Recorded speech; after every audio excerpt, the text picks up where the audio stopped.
Skullfish.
Well, how come when you do the countdown, it goes up? it goes. I'm not used to doing the countdown. I don't know about down. Up and down are very similar things. So yeah. So are you going to tell me when we go live? Yeah, I'll let you know, Ted. Anytime now. You've got a couple of minutes yet. It's fine. Oh, right. Okay, then. Oh, are we live? What time is it?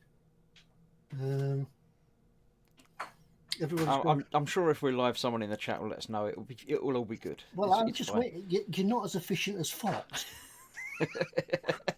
I'm still a newbie with the buttons. Off you go, Ted. Ted, we're live. We're live, Ted. Ted, we're live. Right. Well, Foxx does it professional. Where he goes 5, 4, 3. He doesn't wave his fingers like that. He does the rude ones. I even do that. I've seen him do that. Yeah, I even do that.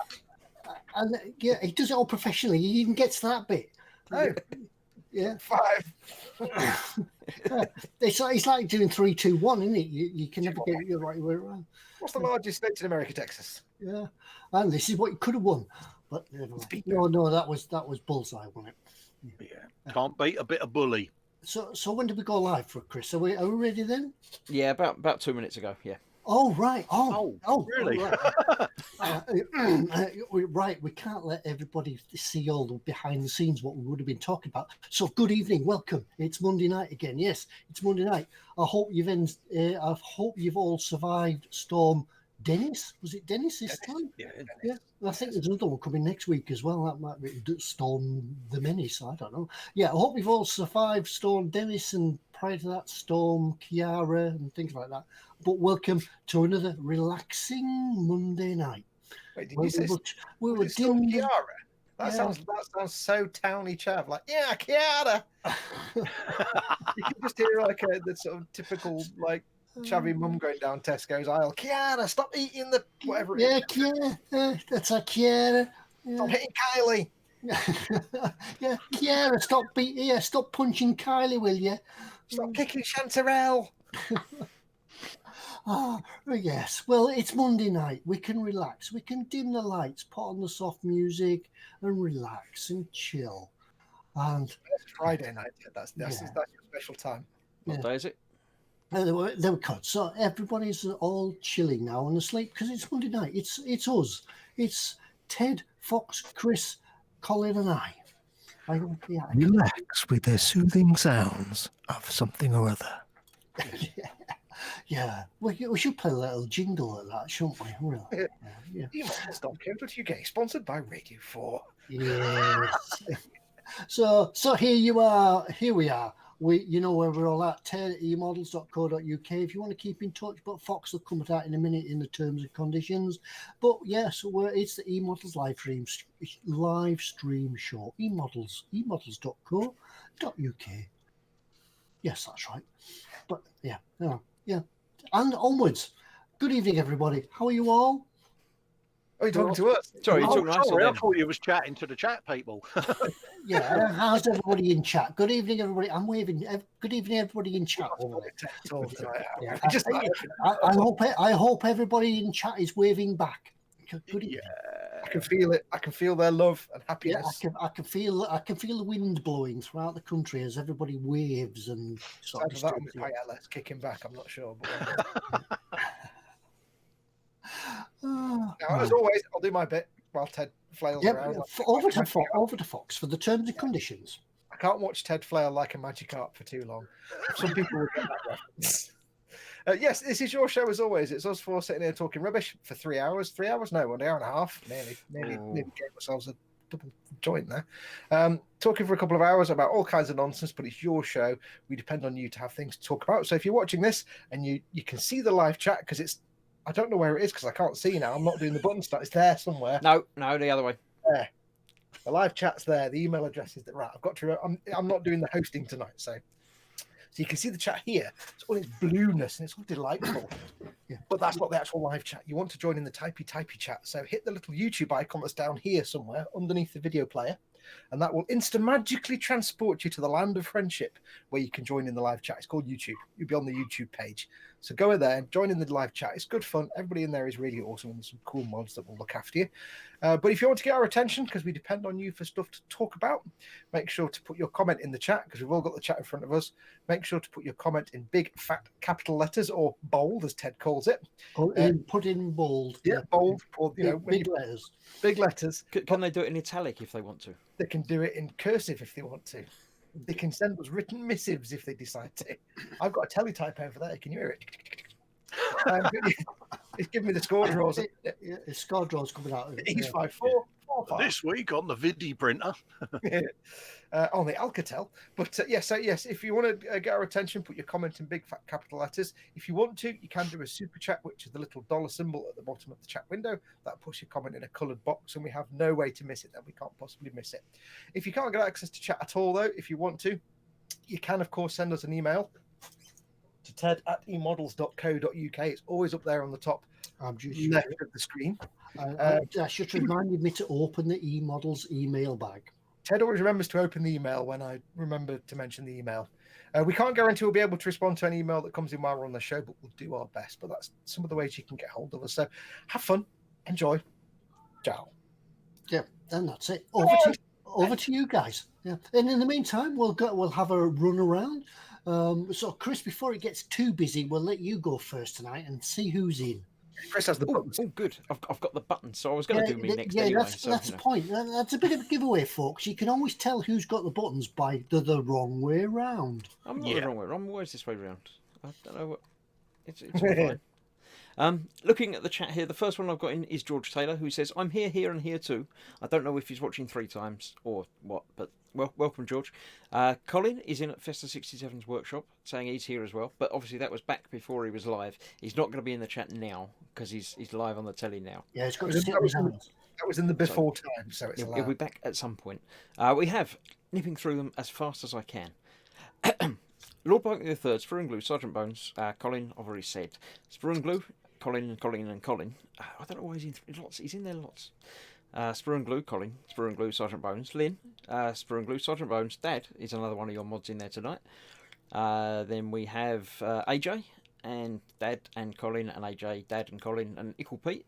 Dad, Ickle Pete, Dad, Ickle Pete. Foxx, Model Making Guru. Dad, Ickle Pete, me at Gross Models. Redlen08 is here. Evening all, he says. Spur and Glue, Dad, Festa, Gross Models, Spur and Glue, Zazda, Dave Barnett. It says, just found the YouTube page. What happens in the live stream? Pretty much this. Yeah. We'll find out. We have Zazda, Spur and Glue, Zazda, Ickle Pete, Billy Q8. Dad, Gemma Williams, my wife, is in the chat as well. She's been looking for spiders. Nobody mentioned spiders, and we'll be okay. Spur and Glue says, "Hi, Gemma Williams," and then puts a picture of a spider. Tracy's so in trouble every time we do a live stream. Every single time. Gemma could just not watch your live streams and be saying. She could, but she likes to. Spiddy Q8 says, "Hi, Mike, Chris, Colin, picture of a fox, Gemma, spider on the wall behind Gemma, Zad, Redlin, Ickle Pete, and anyone I missed." Have you just read everybody out and then read everybody out, met it in a comment? That was from a message. Then we've got Ray from Malta's in saying, "Hello, Dad, my friend." Hello, Ray. That's fine. Ignore us. It's fine. The next one we have in, I'm going to push a button. Schoolfish.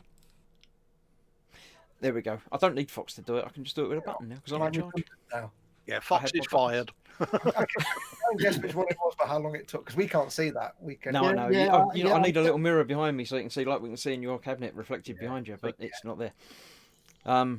Cynical Steve is here. Osric 9000. Spirit Q8 still here. Ray, and then we have Goldfish. Spirit Blue. Cynical Steve. And then just after Cynical Steve, someone else says something, and you never guess who it is. It's Goldfish. Yep. Andrew Preston, Ray, Sergeant Bones, Dad, Sergeant Bones, Spur and Glue, Sergeant Bones, Ray, Colin, a Festive Citizen Workshop, Ray, Sergeant Bones, Spinny Q8. Then we have This is the long one.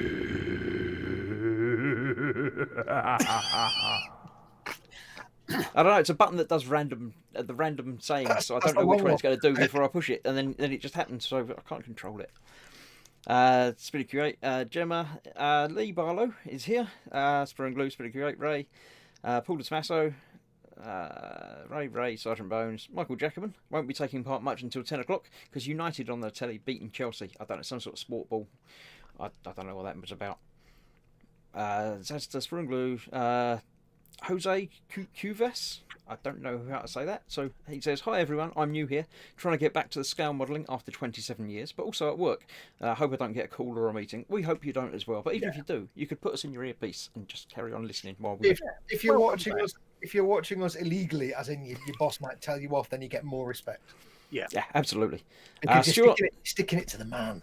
Stewpot, Philip Prime, Edwards in, the other Edwards in. Chrissy Mon 1001 says good evening all. Evening. Michael Jackman, Nat Williamson, Stephen Last, I think I've already said. Paul Horner, Brian Windmill, Kitchen Table Modeler, Eric Anders is here. Mark Scopes, Swigging Pig. Names I've already said. Simon Payne, I don't remember. Mark Scopes. There's always Goldfish. Anders, Dad, Spirit Q8, Anders, Dad, Tim Young, Phil Lewis, Anders, Matty's Metal Detecting South Wales. Don't know who he is, what he does, or where he lives. Work. Cynical Steve, Stephen Hill Harris, Wayne Hayward, Phil Anders, Dad, Sergeant Bones, Frankie goes to Hollywood. I haven't seen you in there yet, so hello. Tim Young, Cynical Steve, Spirit Q8, Anders, Sergeant Bones, Andy's Models and Stuff. James Chapman, of course, there's... Go. A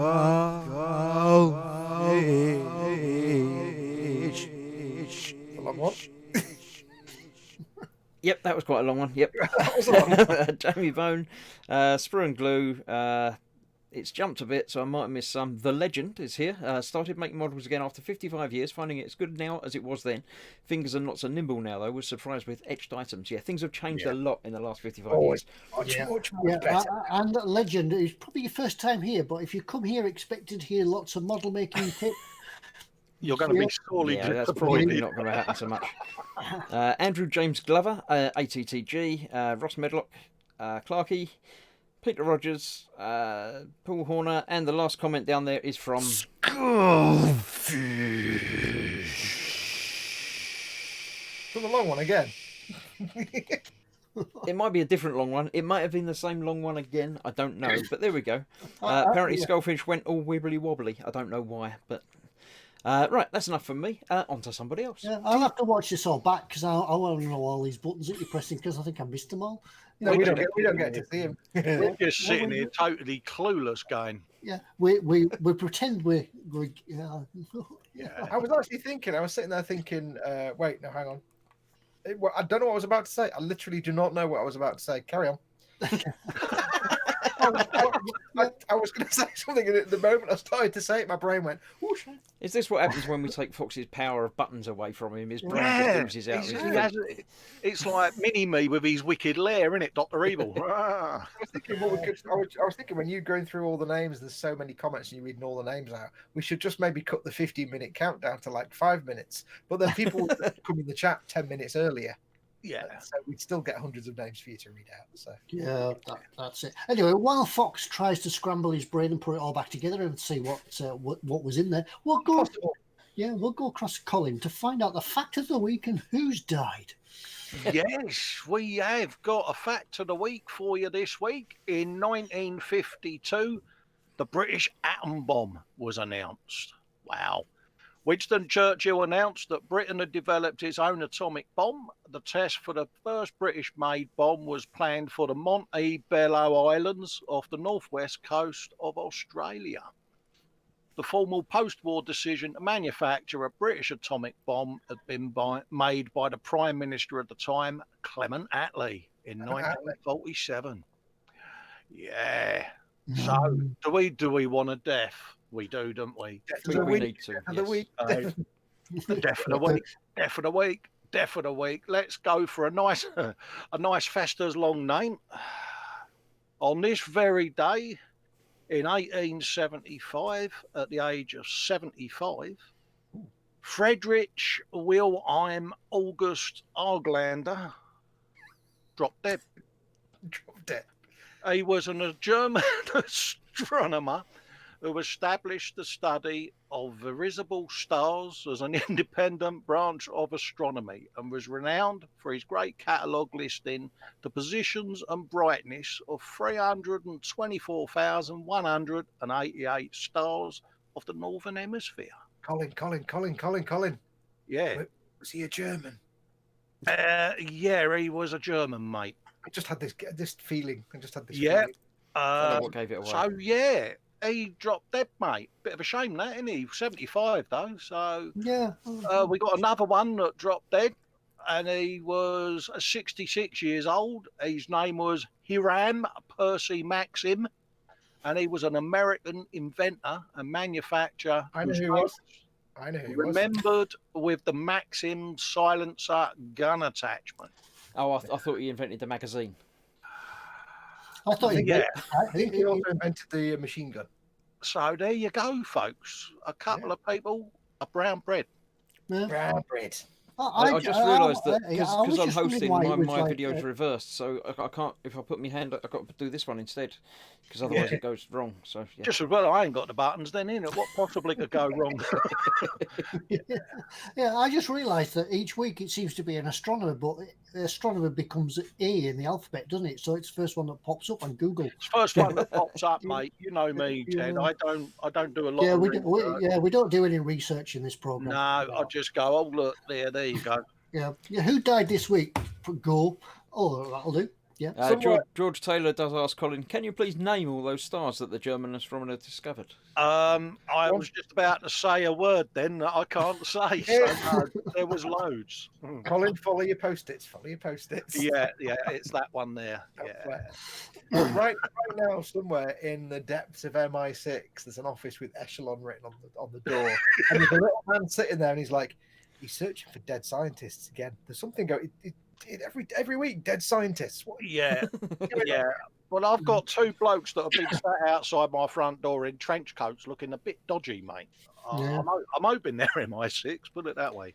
Well, I'd be worried if you start doing a death of next week. That'd be quite. Yeah, worrying if I you get start them right. predicting one and then suddenly they clop it, they're going to think, I'd go outside and say to him, you should really be sat in a car, not in a trench coat.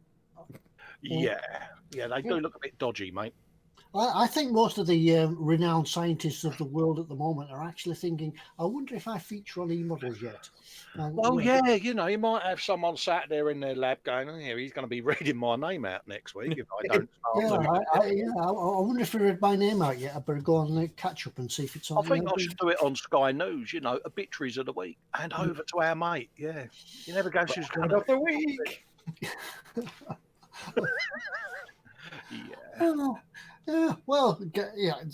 That's about it. So we've done fact of the week, we've done who's in, we've done the terms and conditions. I don't have to do anything because I. You do, Ted. You've what do I got have to to? do belly and bench, mate. Oh yeah, we're gonna get. Yeah, I was just getting to that. I don't have to. Yeah, I don't have to do it. Yeah, I don't have to do anything apart from belly and bench. God! Yeah, you've got to tell us. You've got to tell us, as you know, and if you're new here, you've got to tell us what's in your belly, what did you have for tea, and what's on your bench. What you've been up to this week. And don't forget, you can't just say pizza or sandwich. You have to give us all the filthy details, whatever it is. You can't just say a thing. You've got to say all the ingredients and everything. Ingredients matter. Yeah, I'm probably thinking that this week with Storm Dennis and Storm Kiara being handy, I think everybody's been living on beans and out of tins and that with sort of rations, battening down hatches. Yeah. So been rather windy inside as well as outside. Yeah. Now we have a modelling question already. Oh my God!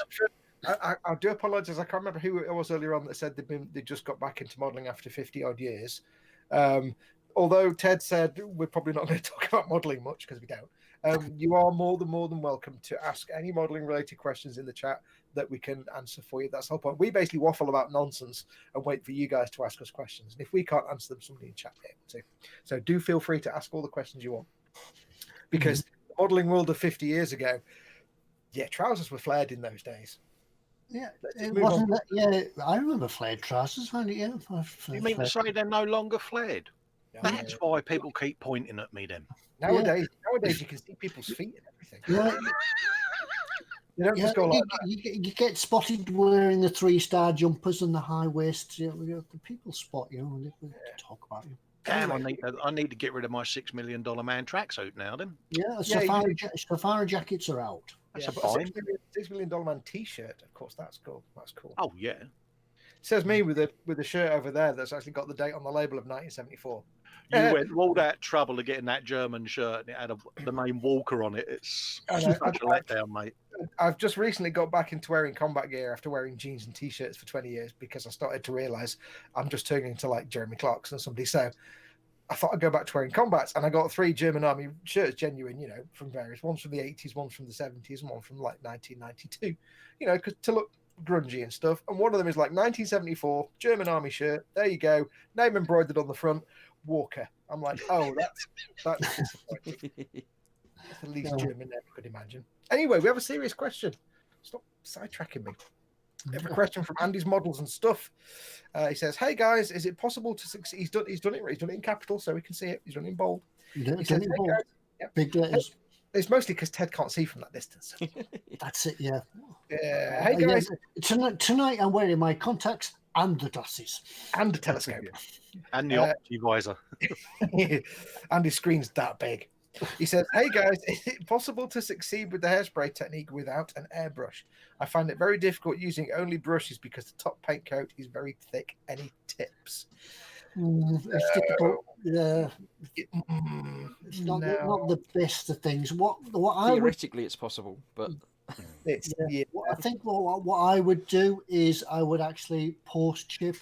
I'd do it that way with applying the chips with a paintbrush, fine tip paintbrush, and put it on that way rather than trying the hairspray technique. It's going to take longer, but it's a little bit more successful than painting it on. Yeah, it's more controllable, isn't it?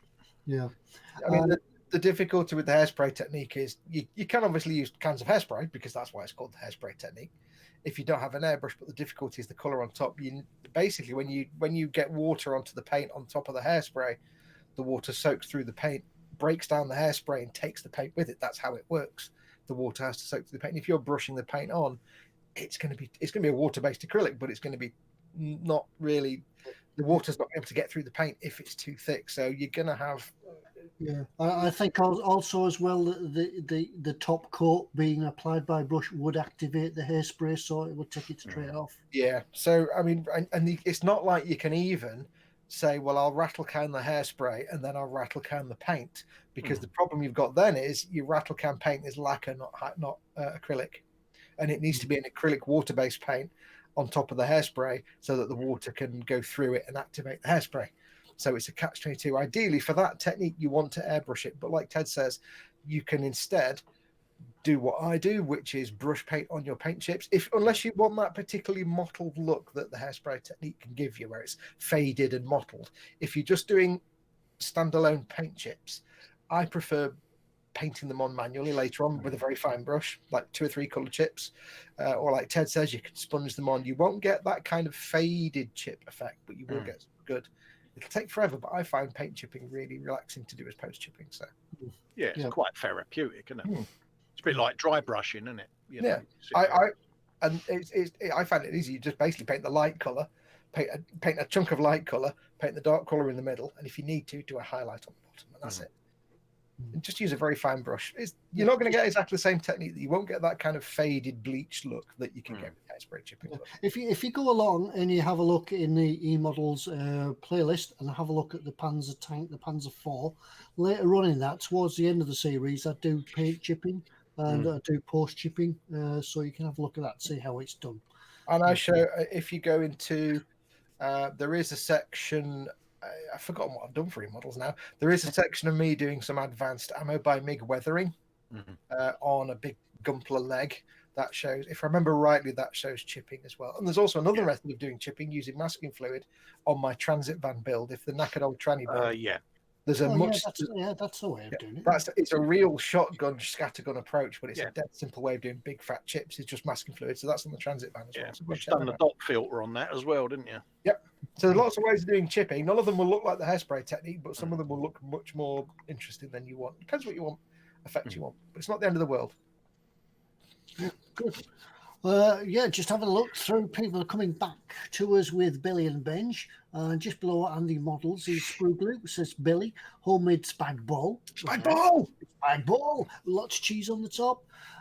Desk Revell 148th A10 Thunderbolt. That's what. Yeah. Was that just because of the spag bowl? Yeah. Yeah. Yeah, that's it. Yeah, that's the spag bol. Do you know what goes really well on spag bol? Get a tiny, tiny amount of nutmeg and just sprinkle it over the bowl. Just and then munge it up into a big pile and apply it to your face. Just a little sprinkle of nutmeg. It just... Yeah. See, it's not only eModels modelling chat, it's the Galloping Gourmet relived. Called Galloping Gourmet, yeah. Yeah. I mean, really, it's not at all modelling chat, is it? We don't do modelling chat. Kitchen table modeler. Belly's got a homemade penny pasta with bolognese sauce. And on the bench, final weathering on a Tamiya 145 P51D. Ooh. I check that's an airplane. Somebody did ask you about your Titanic, Ted, and Danny Heron says, so looking forward to Ted's Titanic along with Super Chicken. I think perhaps he doesn't know about model making chicken. Oh, no. Oh, don't mention it now. We done it now. Yeah. I'm afraid model making chicken isn't with us anymore. Yeah, we did. I think model making chicken was actually mentioned in Who's Died This Week. Yes. Yeah. It wasn't a year ago, though, was it? It was. No. But somebody did ask how the Titanic was coming along, and I stifled a giggle.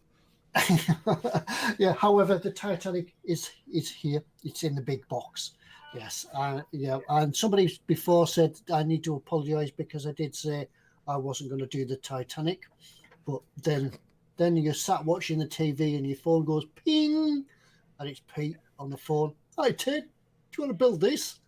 Oh, go on then. Is Mrs. Ted just stood out a shop with a rolling pin going, yeah, someone said he wouldn't do it.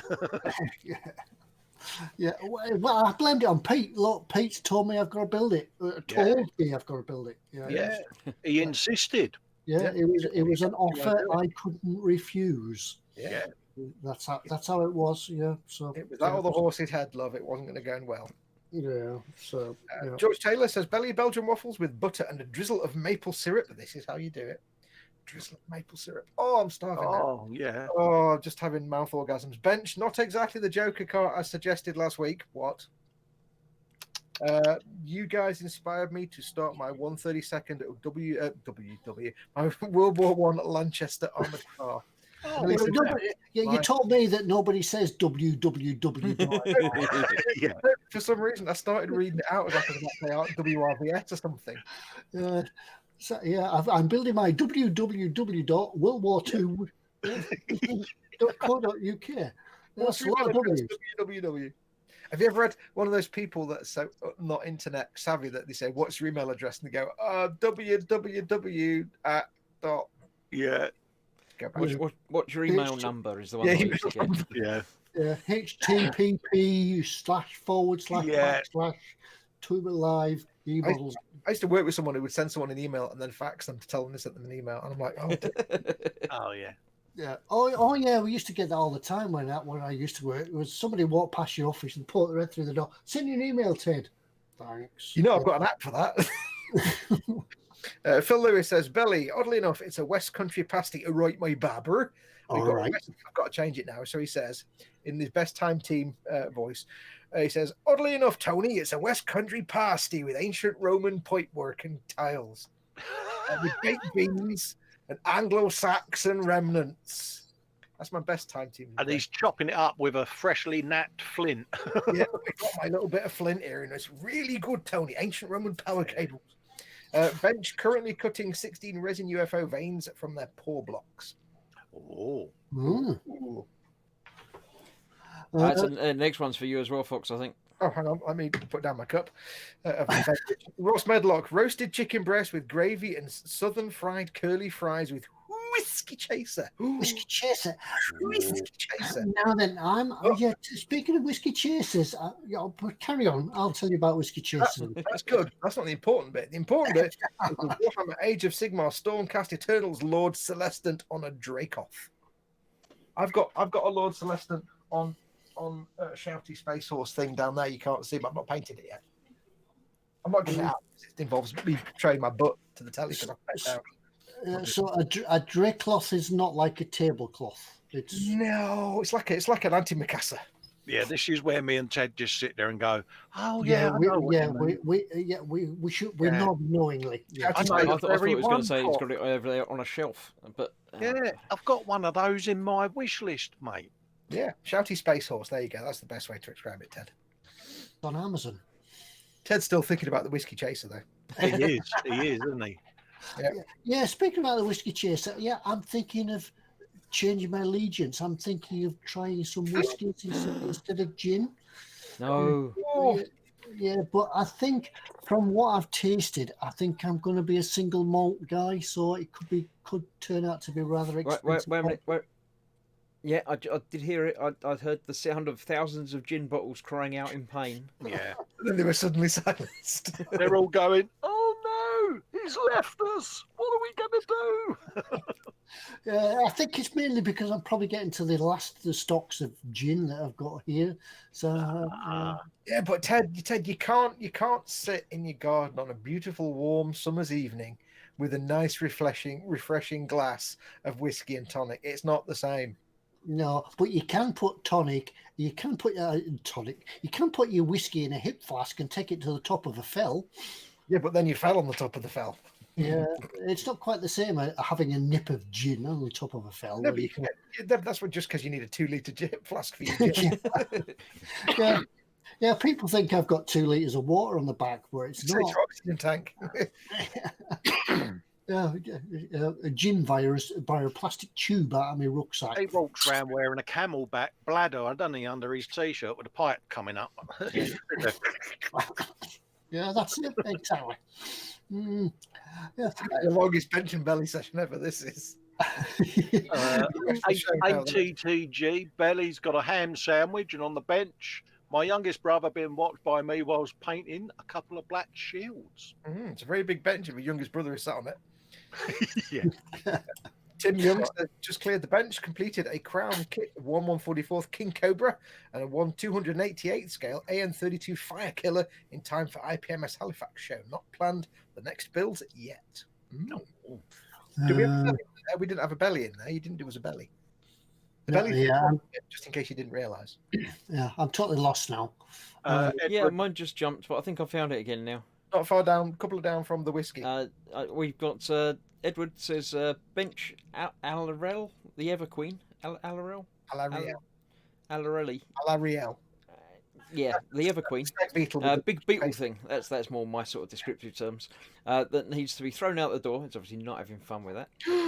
Belly, leftover lobster and mushroom mac and cheese. Lobster and mushroom mac and cheese sounds a bit posh. There's one under LD for Foxx. So I didn't know that McDonald's were doing that. I didn't know they were doing lobster anymore, mac and cheese. I like the idea of combining like posh, swanky lobster and the most basic of wonderful comfort foods, mac and cheese. Yeah. It's just like pot noodle and caviar. I love it. I love that. Yeah. Also, what's the boggle he's having? Edward, tell us your boggle with the Alariel big stag beetle and naked lady. What problem are you having with it? The legend says, I find taking the etched gear off the... That's all he says. Lost transmission. I think he's crashed. I'm sure we'll find out soon. There's one under LD for you, Foxx. Yeah, just one down for that. It's a comment by... Hang about. It's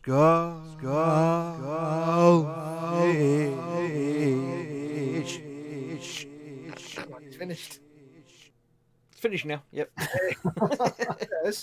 It takes the flow out of it a little bit. But... Who cares? So he says, I'm not going to say that again. He says, Cuppa and Toblerone playing with my new 4-inch shifting span. Hang on. Shifting spanner. Oh, I bet he's doing that thing where you tighten it up on your finger to see how tight you can get it, and then you try and move your finger with a spanner. I bet you're doing that because that's what you do. Is that one with the little twiddly bit and it goes like that? It could be, unless it's one of these fancy ones that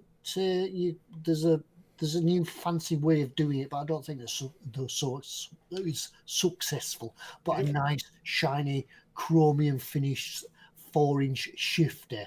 Basically, has he just been past the Snap-on Tools truck and picked some up? Yeah. Is that what the Americans call a monkey wrench? Then the thing with then you can. No, that's totally different. Is it? A monkey wrench is a big one with a big nail on it. If you really, Yeah, it's like a set of Stilsons, isn't it? yeah, it's Stilsons. Yeah. See, this is where me and Fox are completely left out in the dark. It's like mechanics are always losing things. 10mm spanners, isn't they? So I kind of just made mine and put it around my wrist. So it's like, yeah. You know when you guys heard when I talk about Gunpla? Yeah. That's the glazed look that we got. Yeah. Well, I think it's an American thing, a monkey wrench, when it's actually a pair of Stilsons. Nothing like a great big pair of Stilsons. You've got to have a big set of Stilsons hanging I've got up. to know how to use them, though. I've got to know how to use them. I put them on the right way. I think they're a type of shoe. Yeah, if you put them on the wrong way, they slide off, mate. I can't be doing with the tall heels, though. Can't beat a pair of Stilsons. Yeah. Good ankles, yeah. 4 ankles. Yeah, get them Stilsons on his fingers, he'll talk.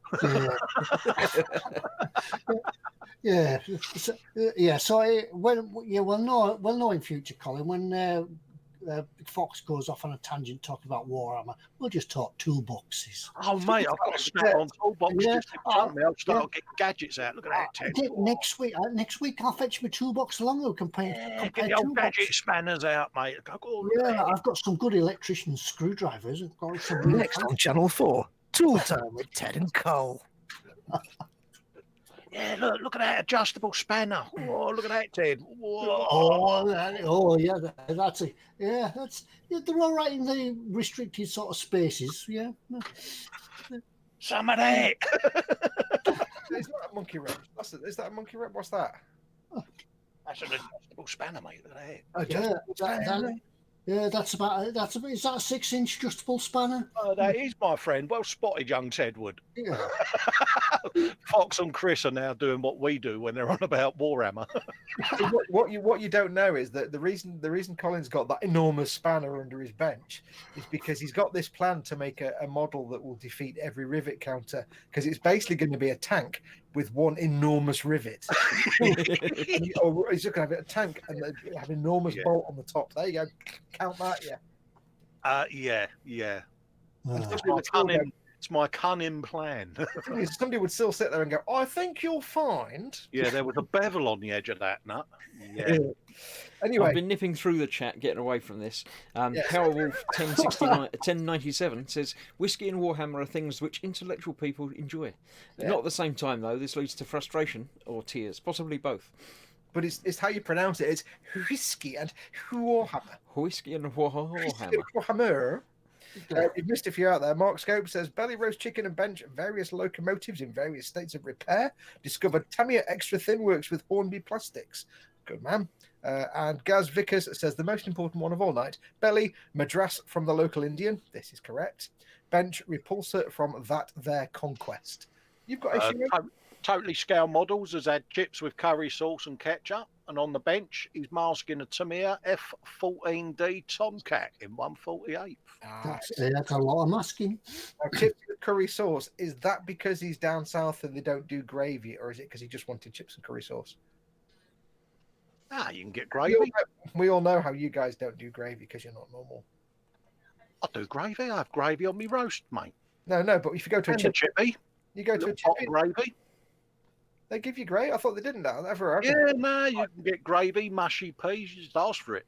Wow. Got any gravy? Yeah, there you go. There's a pot. It's just that normal people don't ask for it. Maybe it's only when Northerners go in. They say, "No, we don't do that. Get out, Yeah. Get out, you Northern Mackie. Go and get out." Yeah, we got some girl in here wants some gravy. Some girl with a beer. Get out. Yeah. Pete Rogers says, belly, sirloin steak and homemade peppercorn sauce, bench, Tamiya, 25-pounder quad and limber. Oh, that's nice. Yeah, I know that kit. Yeah, that'd be good. Are you doing it in desert colours or the green for the sort of European theatre? Nat Williamson says Billy ham and cheese toasty with melons and strawberry with whipped cream for afters. Oh, nice. Bench got my 1/72 Airfix lifeboat paint sprayed and finally getting some more, doesn't it? Yeah, she won that, didn't she, with from us? I think she did. Okay. Yeah. Yeah. Sergeant Bone says Ted has the better solution. Do it that way myself too, but by now we've got no idea what he's talking Yeah, about. I think it's probably about spanners. The legend is back with a question: having trouble taking the edge parts off the frames. What is a good cutter? As I've tried snips and a fine saw.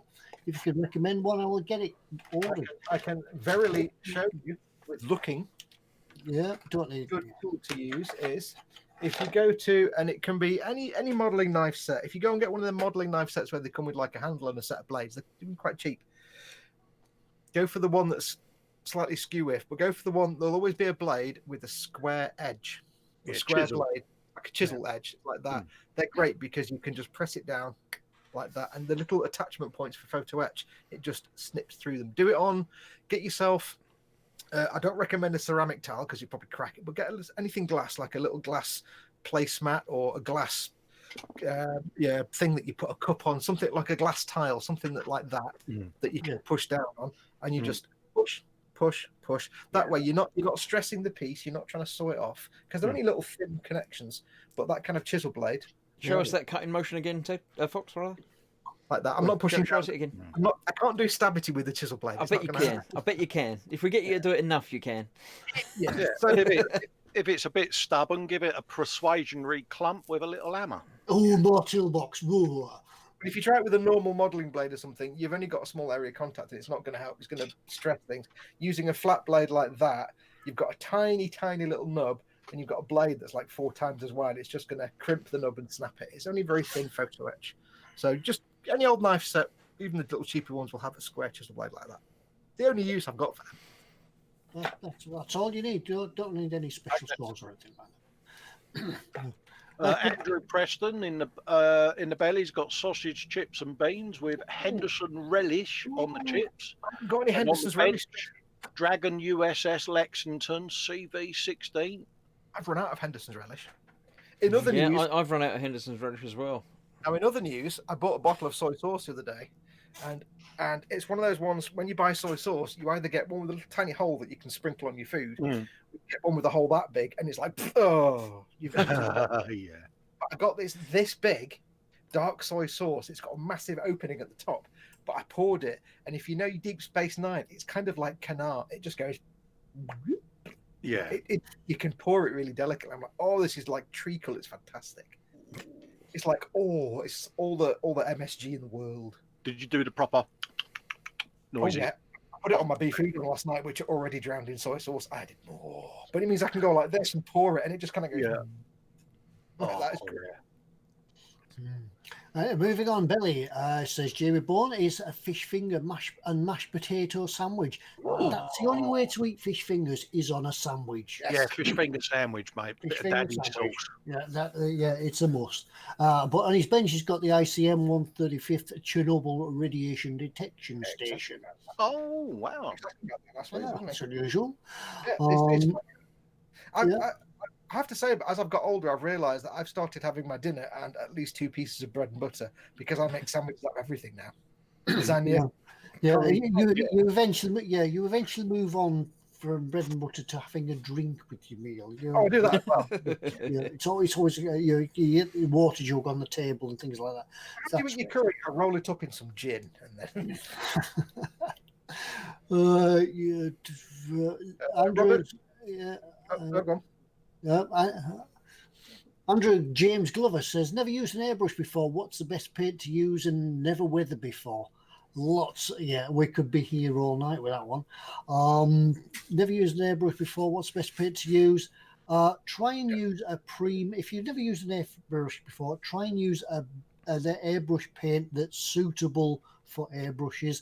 That way you can concentrate on the airbrushing and not bothering about the mix. Yeah, Vallejo Model Air is your best bet for that kind of thing, just because it's pre-thinned, just about pre-thinned for airbrush. You might have to add 1 or 2 drops of thinner, but there's so much to learn. Such a wide selection of colours and stuff in there as well. You'll find exactly what you want. Yeah, there's so much to learn about airbrushing that you learn quickly, but there's quite a lot to take on board. So if you can, at the start, just go for paints that are already pre-thinned, so Vallejo Model Air, for example. Little bit of Model Air. Yeah, they're specifically thinned for airbrush. So go for acrylics, go for Vallejo Model Air. get used to it, get confident, then you can start playing with us. I would stay away from Ammo by MiG because you need to know what you're doing with those. They're not turn your brain off paints. You have to think carefully about them. So I'd stay away from them till you've learned a bit more. Yeah. But yeah, but I have Model A. Perfect. And as for weathering, just once again, just go across to the playlist on eModels, and there's bags of information. Yeah, you can get books on weathering. You can just go on Google and type in weathered cars or trains or whatever, and it will just give you pictures. So many different. It's a bit like saying, "How do I do cooking?" It's one of those things. There's so many different things you can do that it's better to just sit there and surf and take in the information. Go on YouTube, do like all the stuff we've got on the eModels channel that me, Ted, and Chris and I've done, and loads of other stuff. You'll find loads of information. Yeah, that's it. Oh, yeah, we're just carrying on. Anders Ericsson says belly is hungry. Yeah, it's diet day, isn't it? Shrimp salad, fruit and coffee. Bench tracks for the Panzer IV finished. There's lots of track. Painting the international interior models. Yeah, get the top on it. Get it done. He says it's ready for paint and weathering. It's coming along slowly. Robert says snack chocolate fudge sponge with fresh ground and brewed Indonesian coffee. Spid would like that. And Simon Payne says belly is a beef roast with roasties, parsnips, cauliflower cheese, and a big Yorkshire pudding bowl with home gravy. All of this is correct. He says, is that enough detail? And on the bench is unfortunately a film script again. Oh well. Cynical Steve says belly spicy Italian meat and mozzarella flatbread. Bench start of a super secret scratch wheel project inspired by alien blueprints. It's going to take ages. He's building that thing from Contact, and Jodie Foster's going to vanish inside the middle of it.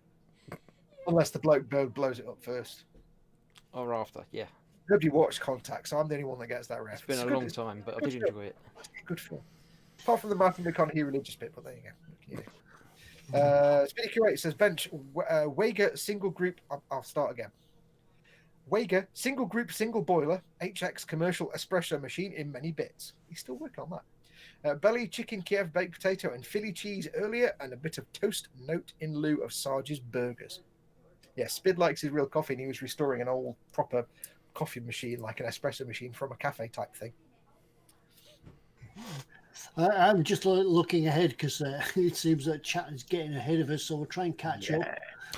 Yeah. Well, I've lost where we're at anyway. Yeah, mine's jumped massively now. Yeah. Scrolly. I've got one I can answer very quickly. Andy's models and stuff says, next weathering question. How do you make a model look like it's rusted through, e.g. hole in the car door, sanding, filling, drilling? Got any videos on those? Yes, my transit build. Yeah. The knackered old transit build. It's a bit dramatic. You might want to scale it down a bit for finer holes. I went a bit over the board and did massive, great, big, dirty, great holes. But yes, I show exactly that because I do a rusted old knackered tranny with holes and everything. So. But for a full transit, it's actually really accurate because once they started rusting, it was like always the bottom of the door. But yeah, it's on this channel. Go to the eModels YouTube homepage and click on playlists, and you might have to click on created playlists. It's a bit rubbish, not so all of them, but there's one for knackered old tranny show. I show exactly how to do rust holes. Yeah, that's about how transit vans came out of the factory, rusted. Yeah, they all had a little seam along the bottom of the door already as they rolled off the production line, didn't they? Because when they released the other, it's like new for 1978, the 1962 Transit. They're already old and knackered.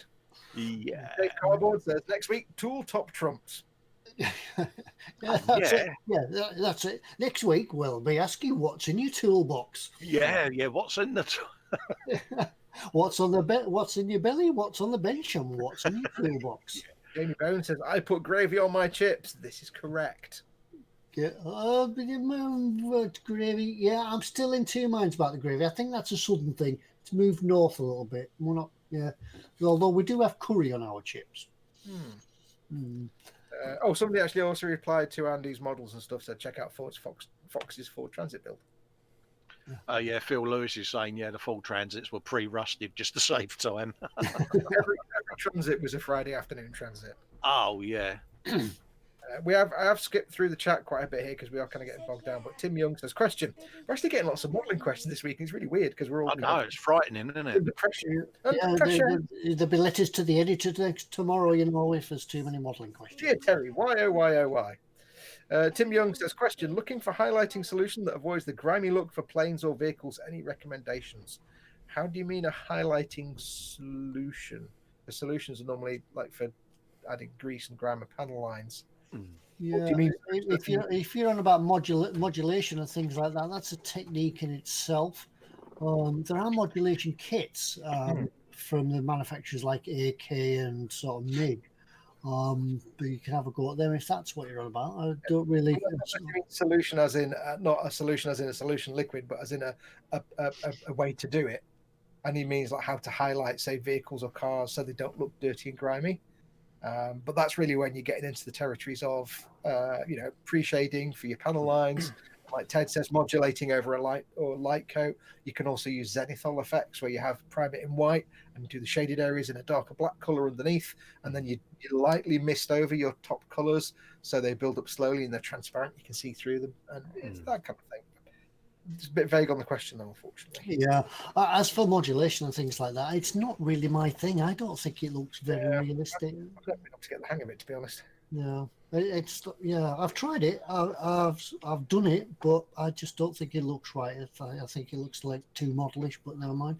My kind of techniques are always. I don't do planes and cars. So I'm not really. Those techniques I use are more.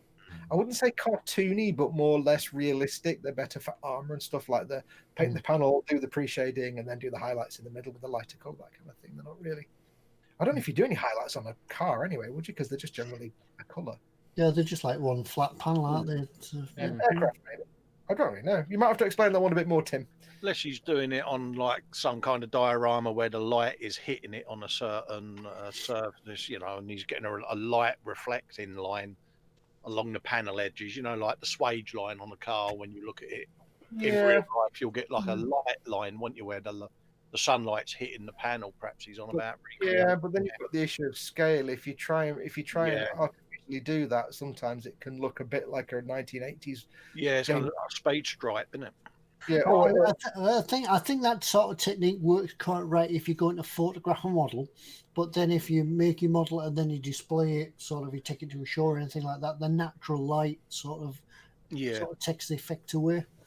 I think with cars, it's more a question. If you're doing like sports cars and stuff, it's more the skill there is more not doing highlights and lowlights and that kind of pre-shading and stuff. It's more getting a realistic gloss level to scale. Yeah. Because if you take a 124 scale car and you were to paint it in automotive paint and then gloss it in automotive 2K lacquer, or what's it called, 2-stage lacquer type stuff. 2-pack, yeah. 2-pack, that's the word I'm looking for. 2-pack, or a U-Pol or something. It would look weird because you've got your lacquer on there at normal car size and thickness, reflecting light, but on a tiny car. So it's all about with cars. It's more recreating the gloss at scale. Yeah. Using other things other than the actual gloss you would use in a car. So that's more the challenge with cars. So you don't tend to get a lot of highlighting and stuff on cars because they don't need it. Because like Ted was saying, you're going to look at the model and it's the way it reflects the light that tells you it's real or not and gives it that convincing edge. Yeah, that's where I take my hat off to some of the shiny car guys because they managed to nail it, and it is difficult to do in scale. It really is. I mean, the most effective ones I've seen, oddly enough, have used proper like U-Pol 2-pack type UK stuff, but they've polished and ground. They've effectively machined, because I used to be a detailer, so I used to machine polish and stuff. They effectively do that in miniature with almost, not like miniature, hand polishers. I can't get my words out tonight. Not with miniature rotary polishers, but they, some of them use like Dremels and stuff, and they polish it back to a certain scale because it's the level of reflectivity and gloss that makes it. So I can't do any of that. That's why I don't do shiny cars.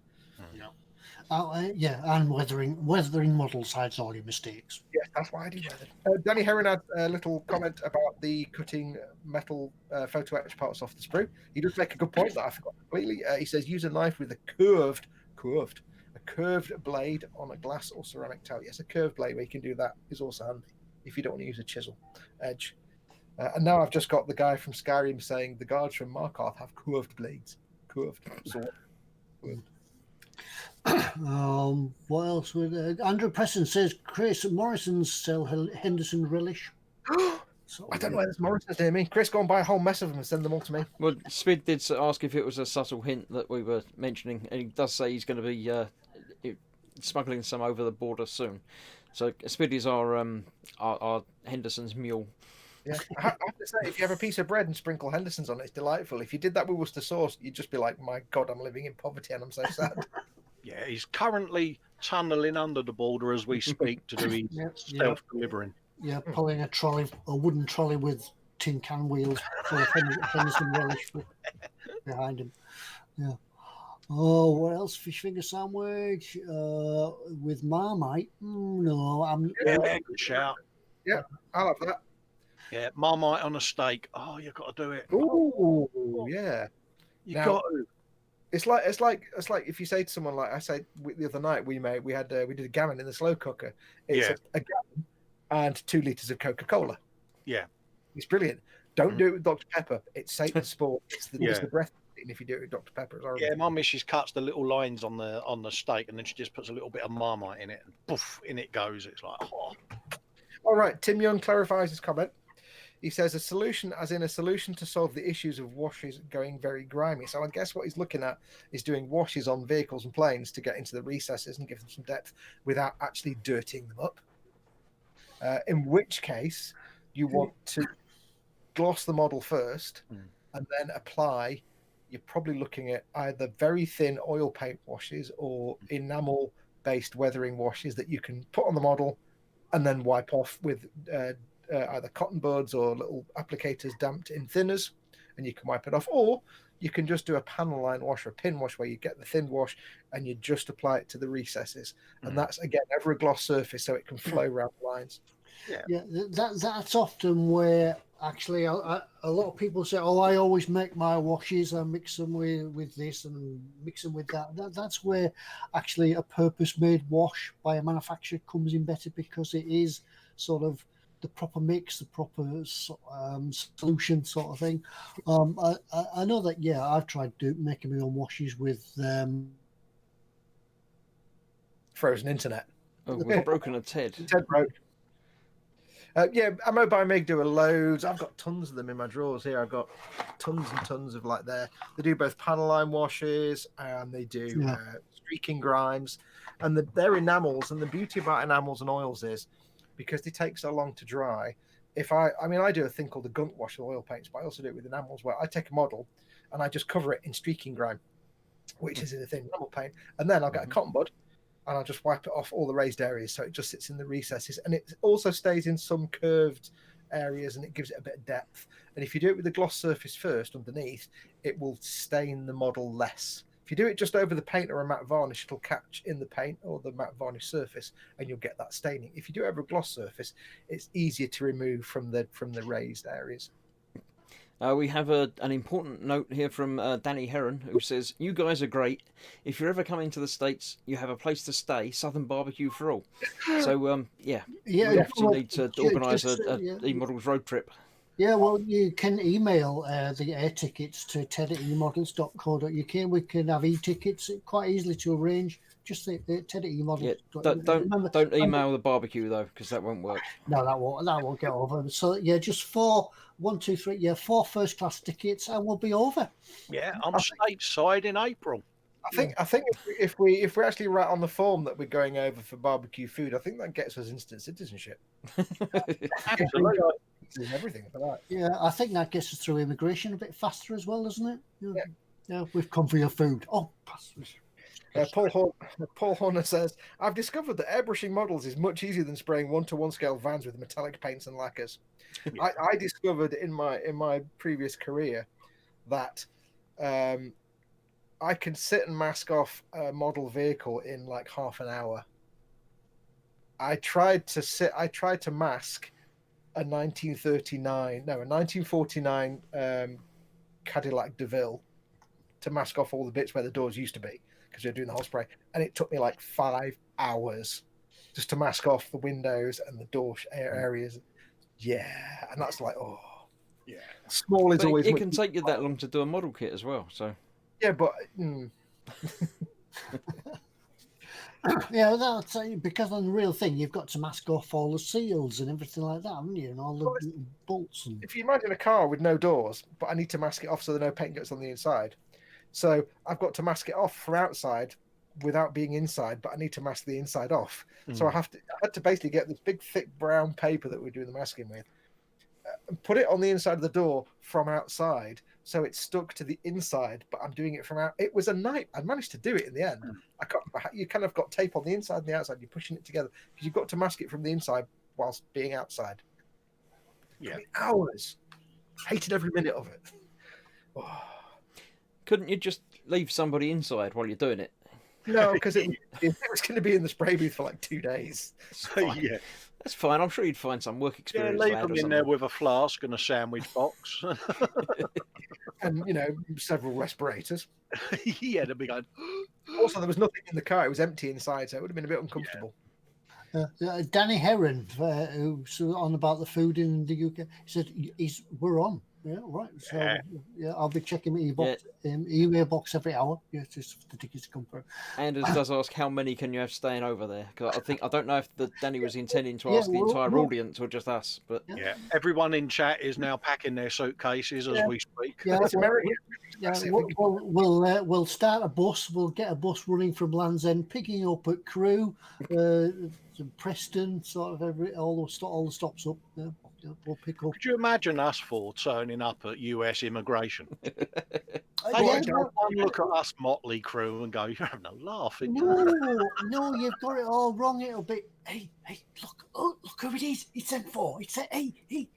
It's Ted Foxx. Yeah, the bloke would be going, "You can stay Skullfish." Fox would give it large. He'd be in. I'd be going fork handles. Yeah, you'll do.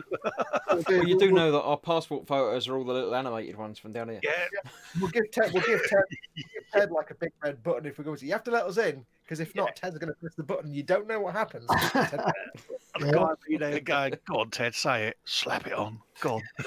Slap it up. I do have a button for that. Hang about. Anders Ericsson says, let the bus start here in Sweden. Yeah, if you drive over to Dover, we'll pick you up there. Yeah, absolutely, mate. If you're doing a button, then you missed half of that. Yeah, we'll chat. Yeah, Anders says he's let the bus start at Sweden, but I said if he meets us at Dover, we'll meet half and half, and then we'll drive up, get the plane from Manchester. Yeah, it's easy. Yeah, You get many flights stateside from Dover, but yeah, we got a cunning plan already. Yeah, we're British. We just need to get a massive flotilla of fishing vessels, and we can just go to America. We've done it before, mate. Us four would have trouble. I've got a Titanic over here. We can go in that. Yeah, we get a load of people in that. We can stay in that Titanic. It's big enough. Can you hold off the passport? The US. I'll start that again. Can you hold off the trip to the USA a few weeks? I haven't got a passport. Says Dave Cardboard. Dave Heron says we can call it the Model Chicken Memorial Gathering. Yes. Yeah. Lord Barney III says, not in my belly, but on my worktop, a daughter's birthday big chocolate brownie on my bench. Nothing yet. Well, it doesn't matter. There's a big chocolate brownie there to make up for everything else. George Taylor says another British invasion. So I'm saying get the flotilla of fishing vessels. We'll all survive. Yeah, we'll be there. A couple of rowing boats would do well. We'd be one away, wouldn't we? Anders Ericsson says, no, not the Titanic over the Atlantic. Bad vibes. Be a lesson in history. What do you get if you cross the Atlantic with a Titanic? Possibly go wrong. Yeah, what possibly could go wrong? Follow me, lads. I know what I'm doing. I've got a hammer. We're sorted. We have requests for what's in store because it is that time again. It's actually past yeah, that time. it's getting there, isn't it? I've just we've been too busy chatting. Hang on a minute. It's me. I'm running the show. Yeah. Well, anyway, I've just noticed the time, and it seems like time's getting on, and it's time that we did have a what's in store. However, things are a little bit different this week because unfortunately, we keep giving mugs away, and they still haven't arrived in stock. So, at the request of Pete, because he's inundated and he's got a pile this big, we're going to have to, what we decided to do, we'll call a hold on giving the mugs away so we're not to disappoint everybody and keep you all waiting. Those that are in the pile, you will be receiving your mug or mugs, and we'll be in touch about that. But as soon as they come back in stock, we'll sort of start giving the mugs as prices away. So for the time being, what's in store is just going to be for a bit of fun. There's been some production delays, so yeah. So we do believe they are on order, but one thing or another, I think they've just. I think they've got double ordered, so they didn't get the first order out, so they've had to order them again. But anyway, that's going on behind the scenes. So the guys at eModels are working to get your mugs out to you, and we don't want to like order 100 mugs in and 100 mugs go straight out, so the guys at the end of the pile sort of don't get them. So we'll hang off until they come back in. So with that said, we'll go over to Chris, because I think Chris is what's in store. It isn't. I just saw in the chat there, Zazda says second-hand eModels mug prices will be soaring.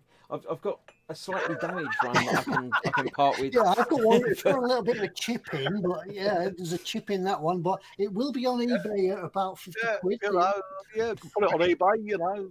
I actually need to get a new computer, so I've got 4 of these puppies. I'll get these on eBay tonight if they're going to go for a good price. I'll brand new, dude. Yeah. Oh, honestly, we missed a touch there, didn't we, mate? Yeah. So those of you with eModels mugs. Collector's editions, they've gone up in price because this week it's no eModels mug, no eModels mug, no eModels. It just looks like you're punching people. That's not one. No. Yeah. Foxx can do his introductory thing, and then it's Colin's what's in store. It's Colin's what's in store. Colin. Nice, easy one. Well, as always, it's what's in store, as you may have just figured out, while Colin is getting, while Colin is getting himself sorted out. Don't forget, as always, we're just doing it for fun this time, but when Colin's gone through all the stuff in store, there is a theme. There is a thread that binds and surrounds it all and keeps it all together. And when he's come back from showing you all the stuff, Colin will say, "What is the theme tonight? Go." And the first person to get the answer right in chat will be a happy person. That's it for tonight. But there's always a lag between the chat and the video by this point. So do remember to hit the refresh button and drag the slider across to make sure there's no gap between the video and the chat. Yeah. If you do win, you get one free hug from each of us if you meet us in person. Yeah, we'll get in the bus and we'll come round and give you a hug. No, they have to come to us. I'm not visiting. Yeah, you get the pleasure. Go on, Colin. You get the pleasure of one of us turning up and staying the night. Got coffee, I don't mind. But yeah, it threw me a bit there because I'm so used to saying all the things I normally say that I can't say half of them because we're not doing the mug. So I'm like, just press a button. There you go. Yeah. Refresh and drag, and we'll see you soon. Refresh. It's the other way. The other way, Foxx. Yeah, we don't actually have to because it doesn't actually matter if you're not first because all you get is a problem. Yeah, Paul Horner just have a point. He says, "State of this country, a firm in Stoke, and they can't get a potter. They can't get any pottery." This is true. They are in the potteries. Yeah, they're all on the telly making things now. The Great British Throwdown or whatever it's called. I thought about that irony. Anders Erickson says, might be a bit thicker thread when Colin... Oh, hang on, let me start that again. Might be a bit thicker thread when Colin does a what's in store compared to the thin one that Chris mostly using. I love that, Colin. I think the meaning I am a man of limited knowledge, and I just say, yeah, that'll do. There you go. So tonight's thread is the first 5 things Colin saw when he was on. Absolutely, mate. First thing that I saw on their site, it was like, oh, that's got that word in it. That'll do. There's me search. Are you seeing me full screen, guys? Are you? Or yeah, I've just looked on you, so you're it. You're the man, the moment. Off you go. Rightio. First up is the Trumpeter 135th scale T62 1975 laser rangefinder with 4 figures. Yes, my first ever properly painted built model was a T62A from Tamiya. Four figures, is that like 4 candles? 4 candles. Exactly, you saw where I was going there, Ted. See, he's on the ball, isn't he? Yeah. You've got to say it now, Colin. I am. I'm getting down to where the 4 figures is, so I could say, yeah 4 candles. Switched on to it, you see, full of gin. Switched on. But, yeah, you've got loads of little spros of bits and bobs there. You got is that individual track links tracks? I don't know actually. Let's have a look at Lou. It looks like it, doesn't it? Yeah, individual track links. Yeah, get hold of that. There's a bit of photo etch in there as well for the photo etch lovers. So yeah, there's the figures coming up. See, so yeah, 4 figures. All figures. Four figures.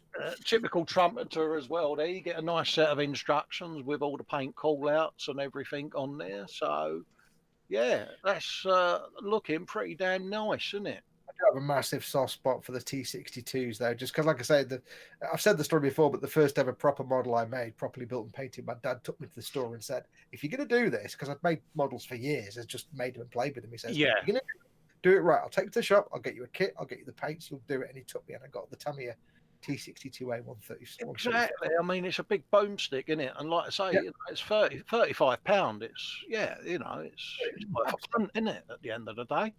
Absolutely worth it. If you're just wanting to get into armor, then trumpeter, but you don't mind a bit of a challenge, trumpeter is absolutely the way to go. Yeah, that's right. So trumpeters certainly don't. I've built a few trumpeters now, and they certainly don't skimp on the detail.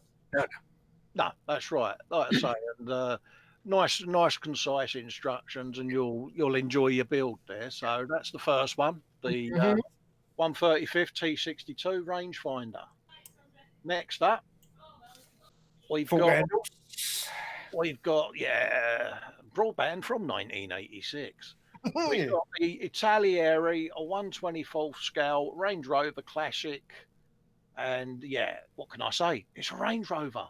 Yeah, I nearly bought a Rangy, an old classic Rangy. Yeah, you know, it's My Series 3 Landy, I was tempted, but then I wanted a floor that wasn't actually rotten. yeah, it's just that classic early sort of shaped Land Rover, Range Rover even. yeah. These are the ones with the split tailgate, aren't they? Yeah, they had the split tailgate. I remember the Fuzz used to have them with all the traffic cones and that. That's it. They used to fall over at quite regular intervals. Yeah, you know, they had sliding rear windows and that, you know. Tailgates were incredibly prone to corrosion, which is why the first thing that went on an old Rangy was always the tailgate. It just rotted. Mate, you'd sit on it and the whole bracket would come off and you'd go dropping down on the floor. Yeah. Oh yeah, absolutely. But when I had to get rid of my Series 3 Landy, I seriously considered getting an old classic Rangy like this. Yeah, I mean, I can remember my days as a welder. I was forever putting patches on the chassis of these things and putting in floors and sections. So yeah. The weird thing to think is, like, you look at Range Rovers now, and they're just driven by the typical Chelsea tractor. They're just driven by ponces. Yeah. Ponces and pimps drive them now, and they're just garish, nasty cars. They're like, oh really? But if you go back 40 odd years, that's kind of exactly what they were then. But you're looking at this and thinking that's not a swanky posh car, but in its day, it was just one of those, wasn't it? Quintessentially British. You can now, you could portray it as you would find it now with the dropped headlining and sort of. Absolutely, you know, you could do a bit similar to what Foxx did with his knackered old Transit. You could do a knackered old Range Rover with, you know, the headlining hanging down, a bit of rust on the floors and things of that ilk. So but it's funny to look at that though and think that in its day that was held in, it was as quality ridden then as modern Range Rovers are now. You see them as a bit prestige now, but that's what that was to our sensibilities. It's a tin box with some wheels on it, but in those days it was a top luxury 4x4. It was like the rich kid's car. Not only that, you were sat above all the other cars, weren't you, lording it? You know, it's like, I'm in a Range Rover, you know. Well, that was the height of luxury in those days. It's absolutely, like, really? Luxury was quite basic in them days. Absolutely, like I say, for £29, you know, it's an Italieri, which, you know, is going to do. They do this as the police variant as well, if you want the police variant. So drill some holes and have yourself a bit of fun with a Range Rover Classic, folks. And stick a shot on it. You can paint it whatever colour. You can do a decal wrap. You can do it as a police one or whatever. So grab Hello Kitty. There you go. Next up is the Bronco Models 135th scale German Rheinmetall long range rocket Rheinbot. I don't know Bronco models. No, nor do I. I mean, I picked this one because it's a brand of model that I haven't seen before. But again, it's a piece of artillery, isn't it? A rocket launcher. It's a big boomstick. You know, I think we've seen a couple of their kits on Watson stores before, but not for a long time. Yeah, you know, it's just different, isn't it? You know, for me, I'm sort of learning armor, so I've got Vincent and Sarge that are educating me and stuff, and it looks a really nice detailed piece. So you can do the gun shields with options to be opened or closed. So there's different variants you can do. The early history of rocket weapons is quite interesting as well. Yeah, it's just, if you're doing I don't know, a diorama where you're trying to recreate something and you need some artillery pieces and that, at $26.99, you can't go wrong, can you? And it looks like they've really put a lot of effort into it with, adjustable legs, feet, and things of that nature. So armor buffs out there could look at that and probably be interested in that for something that they're doing. So yeah, that's the Bronco Models long range rocket Rheinbot. Peter Rogers says about the Range Rover, I had one. The rear window kept shut with a bungee. Good man. Yeah, that's about it. But bungees, wedges to hold the window up because they kept dropping down. Yeah, that's right. Yeah. I used to love sitting in my Land Rover Series 3 and listening to the moss in the back. Yes. Yes. Growing, it was great. Definitely. Next up, I've got a big ship because Ted's doing his Titanic. So we've got the Trumpeter 1350 scale USS Ranger CV4. Can you imagine that in 1/200 scale? Exactly. I mean, it's an aircraft carrier. I mean, I've got a big old Nimitz sat up the top there that I'm doing, and I've always had a fascination with the aircraft carriers. I mean, I'm looking at the current US Ford class aircraft carriers that they're bringing in, and they're just phenomenal things. And you can't go wrong with an aircraft carrier kit. I've just realised something after 30 years. Yes. The USS Enterprise is CVN 65. Yes. I think. And what's that one? CV4. I just realised the N stands for nuclear. Yes. I've just read because that's a pre-Cold War, pre-nuclear. And I'm thinking, oh, CVN, that must be. Oh yeah, it's only taken me like 35 years to figure that. Nuclear powered. Yeah. But again, what I liked about this one, dazzle camouflage. Oh, look at that. That's Cubit. That's Cubit side of a ship. You know what I mean? And I just looked at that and I was like, oh, I haven't done dazzle camouflage. That's like Escher's Infinite Staircase. That really confused the torpedo pilot and the submarine. Could you imagine masking that up as well? That'd be great fun, wouldn't it? Making all the lines edge. That just reminds me of Cubit. Yeah, it's the Berlin equivalent of the ship's equivalent of Berlin camouflage. Berlin camo, isn't it? And as a paint scheme, straight away that's sparkling the interest. I know it's £116, but you're getting a lot of model for the price. But I like the way the camouflage is actually 3-dimensional though. It's blocked. That does look very strange. Yeah, really. I've never seen that before. Actual. In fact, I can't see what it's like. It's like dazzle camouflage it's just random patterns, but that is actual 3-dimensional. Like it looks like steps and blocks, and that's quite clever. I've never seen that before. No, there's no ship over there. There's just a game from the 1980s. Yeah, it's just a large collection of Bauhaus architecture in the middle. What? It's just quirky, isn't it? It just draws you in that paint scheme, and for that alone, it's like it's on the list, isn't it? It's like, yeah, I will get one of them. If it's World War II, the German U-boat guys were like, "No, don't fire! It's Bauhaus. It must be one of ours."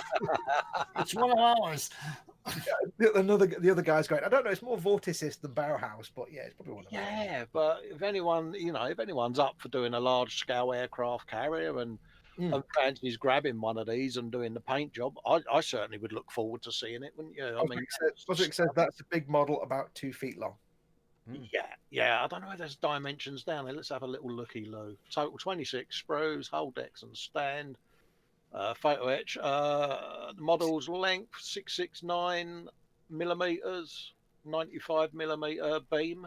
That's actually slightly longer than my 1/500th scale Space Battleship Yamato, which is 666 millimeters. Yeah, extensive photo part etch details included, detail flight deck and hangar deck, one-piece hull. So yeah. So if you made a 1/500 Space Battleship Yamato, it's about the same size. Yeah. 26 sprues of bits and bobs there, and and the paint scheme to kill for. It's just like, yeah. Absolutely worth it. I mean, people often say when we do show models that have high prices like that, and you say, wow, it's so expensive. It's like, yeah, but look at 26 sprues. That's like 5 different kits.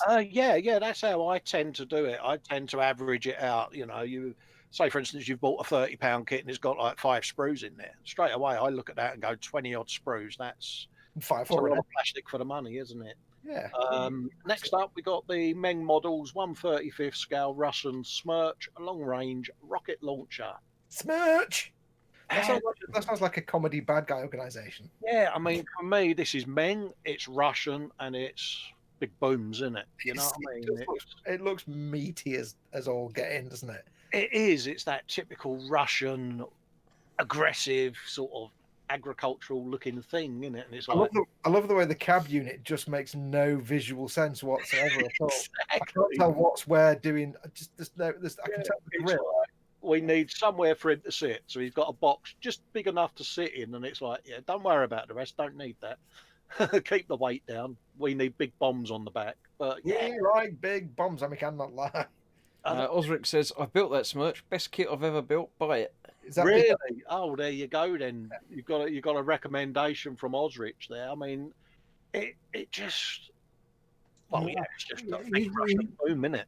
You just got to think. You hope the driver doesn't have to stay in his seat while it fires. Well, yeah, it looks like there's something behind the cab there with perhaps other bods in that can do all the technical stuff.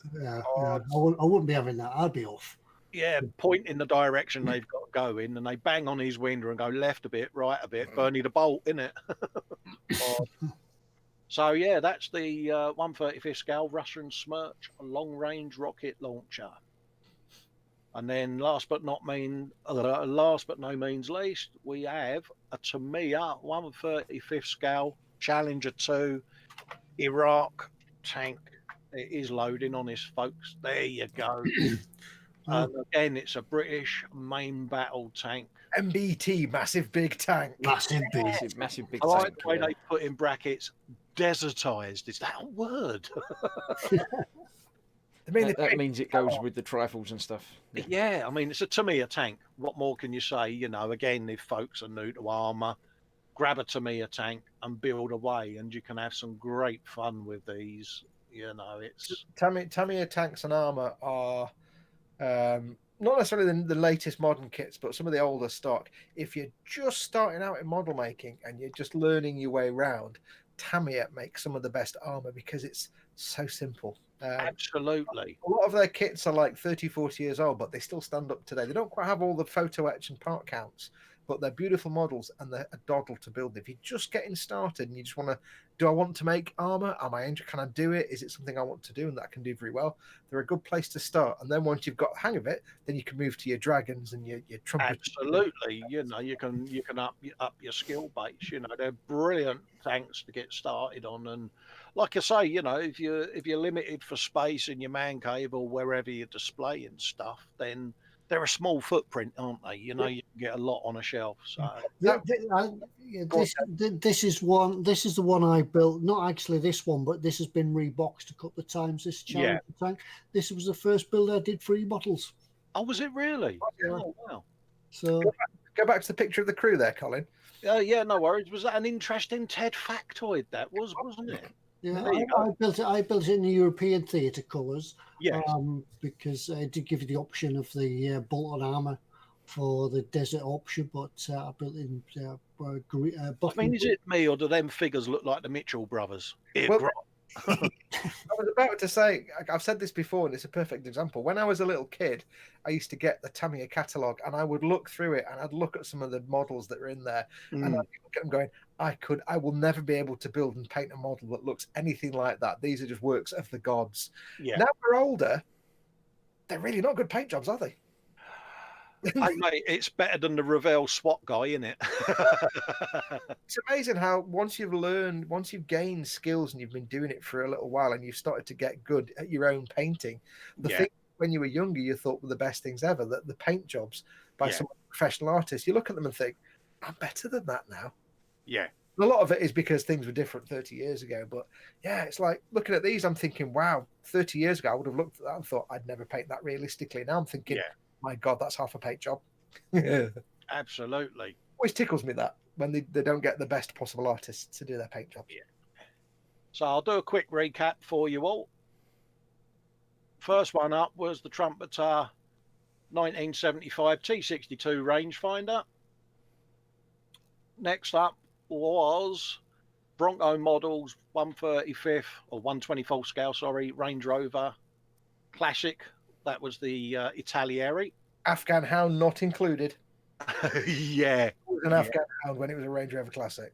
A crate of wine, crate of bolly, and an Afghan Hound. Yeah, hamper and some pims and cucumber sandwiches on the back. Maybe a Nehru jacket, maybe.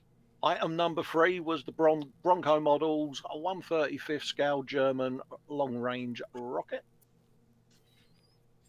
You then had the Trumpeter 1350 scale USS Ranger CV4 with the really, really beautiful paint job on it. N means nuclear. Yeah, I know. Good girl. My brain learned that over 30 years. I figured a thing out in my brain. Carry on. Welcome to the eModel show where we all know really what we're on about. Yeah. Just on that point, Paul Hormer says, I built the Challenger 1, which I actually did. I didn't build the Challenger 2. So, yeah. So they know what we're on about. We don't know what we're on about. Absolutely. We may have built the stuff, but they know what we built. There's been much gin under the bridge since then. It's all gone. It's all faded. Yeah, out. I've got a tank. Thanks, Paul. Then you had the Russian Smerch long-range rocket launcher. And last up was the Tamiya 135th scale Challenger 2. So I'm going to stop sharing. Yeah, not the Challenger 1, the Challenger 2. Challenger 2, Ted, wasn't it? Yeah. And as we always said before we go on, we don't know how many of these are in stock. So if you want anything, slap it in your basket. Yeah, and it's not yours until you check it out. Yeah. If you've got it in your basket and you haven't paid for it, and somebody else snaffles it, and there's only one in stock, they can buy it and pay for it and take it away, and you'll be like, "Oh, it's now not showing it." Don't come crying to us if that happens. So if you've all refreshed and dragged, that was your what's in store. Go. Remember, just for fun tonight.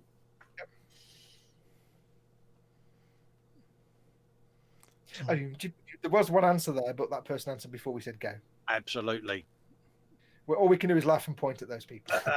Yeah, bink straight up there. I've got Mark Scopes with range. Yes, every answer before that was too early. You know, he didn't say go, Andrew. Sorry. That works. Why are you on a? Well, so, Andrew, because you came in too early, you've won nothing tonight. Yeah, look at what you could have won. Oh, in fact, because you did it too early, you've not won nothing. You've won the Austin Montego. Yeah. It's the MG Montego. Sewage Farm Brown. Yeah. So if you email Ted at eModels, you'll win nothing, Mark. Yes. Now I have to ask her here. I got the connections, but I don't get the connection with the Challenger. There is such a thing as a red herring, Fox. Oh, it didn't say if there's a red herring. I wondered if it was a red herring. Yeah. Yeah, it's good. Girl. Yeah, I don't like red herrings. Yeah. Oh, but you'd have a rangefinder on it, I suppose. That was yeah. There would be a rangefinder. I think Steve Bainey was asking that. Where's the rangefinder on it? But it would have a range. It would run out of fuel eventually if it went past. So if you guess what the first kit was that I saw on the eModels page tonight, it was a Range Rover. It's like range. There you go. Michael Jacobin says that's strange. I sent in early, but the winner and some others were in front of me. Maybe you didn't refresh. And we're on live chat here, and it's as we see it. Max Scopes is asking if you could have the speedboat. Yeah, I suppose we could swap that for the Mini Metro. Yeah, we could swap the Mini Metro out, like you have a speedboat instead. Yeah. Well, I don't know. You really want to pass up the cutlery set? And the tea's made. There's always a tea's made. Is it not the two little men in the poses thing that means it's a holiday or something? Yeah. And from CNA. Yeah. Don't forget your chats won't reflect our chats, and you're arguing over winning nothing. Yes. Yeah, don't forget when you do the chat, not that it matters because you're not winning anything, but when you do the chat, you see your chat tailored to you. You're not seeing how you actually appear in the real world. So, because you're seeing, you type something in, it appears in your chat straight away. but that's not how YouTube actually sees it. It's the chat that's here, apparently on this side. What we're seeing in our live stream, it's been explained a plethora of times. The actual chat. The kitchen table modeler said the Challenger did have extended range fuel tanks, but of course, of course we knew that. Oh, yeah, Of course, I knew that. Yeah, that's why I chose it. yeah. It's for that. Now, we may not be giving mugs away, but we are giving something away. Are we? Yes. We are, Our Ted. eternal gratitude. Yeah. We are. We're giving you love and hugs and eternal gratifications, and also maybe a model kit. Hey. Oh, I didn't know that. Yeah, you see, I should keep up what goes on the interwebs, but Well, you just say the internude. Yeah, it's because you turn up in the chat 5 minutes before the show, like all airs and graces. I'm in. I'm here. Ready for my close up, Mr. DeMille. Yeah, that's it. When I turn off after a Monday night live stream, I turn it off and I don't bother anything else the next Monday until about 5 minutes before. Turn it on. Hello, chat. I expect you. I just suck you all for information. I suck all the information out. Horoscopes to say Challenger contains an anagram of range, including all the other letters. Oh, mate, you're throwing me so many good lifelines here. I love you all for that. Yeah, I never get this kind of assistance. Yeah. I just get Say curses. last week, normal service would be resumed this week, and it would be super easy. It's like I just get shouted out. I've just checked eBay and there's no eModels mugs on there yet. oh, there will be later, mate. There will be. It's Fox's turn next week, isn't it? Yeah.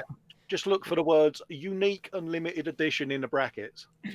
Touched by Fox's lips. Yeah. Oh, no, I don't even want to sell it. Touched by Ted's lips. It's Fox's what's in store next week, isn't it? So we'll have a chance for you to help him out in chat once he doesn't come up with a theme. You can all help him out next week. You know what I'll do though? As soon as mugs come back in stock, I'll have 6 items: the eModels mug, the eModels mug, the eModels mug. What's the theme? Of course, 1972 tanks. That's the theme. Right, shall I do my giveaway things? Yes, we're giving away a thing. So off you go. Is it locked on me? Yes. I have no No, idea. but yes, it is now. It can be. Will that help? Yes. It's Is it always locked- normally locked on you because you do all the locked on me talking, now? so it just stays locked on you all the time anyway. Okay, right. So yes, we are doing a giveaway this week. Let me do a screen share. Let me remember how I do a screen share. No idea. We are doing. Well, we're not. No, we're not actually doing this. I thought I'd give you a laugh. Somebody mentioned this in chat earlier on. Just so you know, the Dora is actually in stock. It's in stock. You made my heart flutter then. I thought Dora. Yeah, no, we're not giving this away. But somebody mentioned it earlier on. And I thought I'll just double check. It is actually in stock. Somebody mentioned it in chat. It is in stock. Look. Oh, just go. Oh. At the moment, it's under a big pile of Titanics. Yeah, John not included. You don't get John. Yeah, yes. Strangely, John is no longer in the store.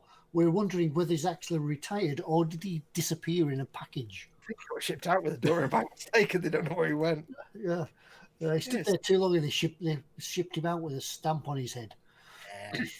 Anyway, yeah, so just because somebody mentioned it, it is in stock. We don't know how many they've got. They might have 1, they might have 3, they might have 2, they might have just 1. So if you've been looking to get one, it's long out of print, this kit. It very occasionally turns up when they find one in a warehouse gathering dust and they snag it for whatever from somebody.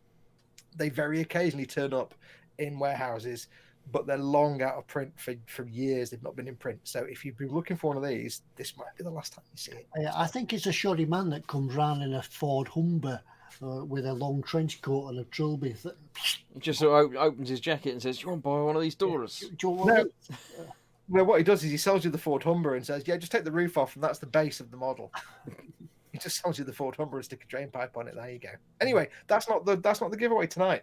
I was just showing you that because somebody mentioned it, and it's funny. Anyway, right. So, ready? Tonight we are going to give away this.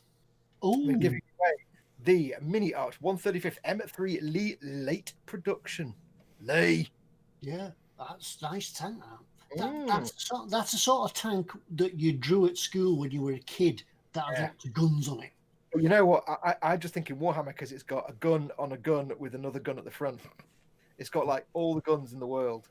It's got a bolter and a storm bolter, and it's got a cannon on the front. Yeah. Cynical Steve does say about the Dora, if I had the cash, I'd buy that just to horrify you all by turning it into a spaceship. Oh, no, Steve would buy it. Steve would buy it and use one part. So yes, this is the 135th M3 Lee. My camera's in the way. Late production from Mini Art. You've got various different options for your decals. You've got Russian, you've got German. So obviously, if it was a captured tank, and I like the fact they kind of look hand drawn, because of course the Russians would like just paint things on the side. So would the Germans when they captured tanks. So some of these look printed properly, like the American insignias and symbols. The German and Russian ones, they're kind of hand painted looked. Which is really nice. I like that because they capture them and repaint them and use them quickly. They wouldn't send it to the paint shop. So I like that. It's not often people bother doing tanks with the wrong markings on them because they're captured, but you do get it. So there you go. You can win that. And all you need to do to win this this tank of happiness, this almost Warhammer, come on, it's got loads of turrets, is basically you need to wait till this show is finished. When it has finished, it'll be a normal video upon which you can do normal comments, not in chat. Do a normal comment and just put a comment on the video and we'll pull a winner. We'll pull a comment at random next week, so keep it family friendly because we may have to show it on the telly. Don't put rude things in the comments because we'll just come and find you. But yes, you need to put a comment on, and I want you to put a comment about I don't know, tell me a comment about somebody called Lee. Yeah. Tell me something about it could be a kung fu type comment, couldn't it? or it could be segue. Good, yeah. Or it could be your mate Lee, the one that always gets convinced to go and try the ice first before you go and try walking on it, or your mate Lee that's always late. See, I'd paint that as the Dukes of Hazzard, wouldn't you? Generally. Generally. Should I get me coat? Yeah. I mean, I'm just imagining the overworked gunner in that tank. Fire! Yeah, which one? Give me a clue. Come on now. Yeah. Well, yeah, that's just so Warhammer. That you've got a gun on a gun, and there's I love the way the big gun is on the front and doesn't go anywhere, and the little guns are on the top and can move around. It's like, did they not quite figure out how the common sense would tell me you want the big gun on the turret that can turn, not the big gun on the front that points wherever you're pointing. That seems a bit. No, you want the big gun everywhere. Yeah, that's what I'm saying. Yeah, that's true.